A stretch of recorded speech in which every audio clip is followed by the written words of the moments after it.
अब यहाँ से हम 5 घंटे पहले की कहानी देखते हैं और अब हमको ये पता चलेगा कि आखिरकार ये गाड़ी आउट ऑफ कंट्रोल होकर यहाँ पर कैसे आ गई थी और उसका ड्राइवर जो था वो इस तरह का कैसे बन गया। अब तभी हम एक कंपनी देख पाते हैं जो कि हर्बल मेडिसिन बनाती है। इस कंपनी का नाम है वानी वारस। अब यहाँ पर हमें दिखाया जाता है कि आज एक स्पेशल मेडिसिन तैयार करी गई है जो की एक मिरेकल मेडिसिन है। इस दवाई को लेने के बाद में एज रिवर्स हो जाती है, लेकिन ये जो दवाई थी वो अभी टेस्टिंग स्टेज में थी। लेकिन इस दवाई को सबसे पहले कंपनी के मालिक सदीमीन के घर पर पहुंचाया जाएगा। अब अगले सीन में एक एम्प्लॉई सदीमीन के घर पर वो दवाई यानी कि ड्रग लेकर आता है और उसे सदीमीन की यंग वाइफ करीना को दे देता है। मीनवाइल हम सदीमीन की बेटी कीन्स को देख पाते हैं जो कि अपने पति रूडी और अपने बेटे रेहान के साथ थी और वो अपने मायके जा रही होती है। यहाँ पर रूडी जो था उसने एक डीलर से बात की हुई थी ताकि वो अपने ससुर जी की मेडिसिन कंपनी को बेच सके और इस चीज के सब पक्ष में भी थे, मतलब कि सब चाहते थे कि सदीमीन रिटायर्ड हो जाए। अब दूसरी ओर सदीमीन उस दवाई को ले लेता है और उस दवाई का असर सच में उसके ऊपर होता है। वो बाथरूम में खुद को देखता है तो उसको पता चलता है कि उसके सफेद बाल चले गए हैं और उसके रिंकल्स भी खत्म हो चुके थे।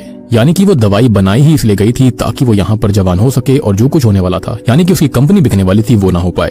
खैर इसी बीच कीन्स अपने परिवार के साथ घर आती है जहाँ पर करीना उनका वेलकम करती है और हम देखते हैं कि करीना और कीन्स में ज्यादा नहीं बनती क्योंकि करीना एक टाइम पर कीन्स की दोस्त थी और उसने उसी के पिता से शादी कर ली, तो उसको ऐसा लगता है कि करीना ने ये सब पैसों के लिए किया था। खैर अब रेहान जल्दी से अंदर जाता है और सबसे पहले अपने मामा जी बम्बांग से मिलने जाता है क्योंकि वो उसको काफी पसंद करता था। अब इसी बीच सदीमीन वो दवाई लेने के बाद अपनी बीवी करीना के सामने आता है और वो उसको देखकर काफी खुश थी क्योंकि वो बहुत ही ज्यादा जवान दिख रहा था। जिसके बाद दोनों रोमांस करते हैं और फिर सदीमीन अपनी बेटी और दामाद के सामने जाता है और उसको देखकर वो भी हैरान हो गए थे। लेकिन यहाँ पर सदीमीन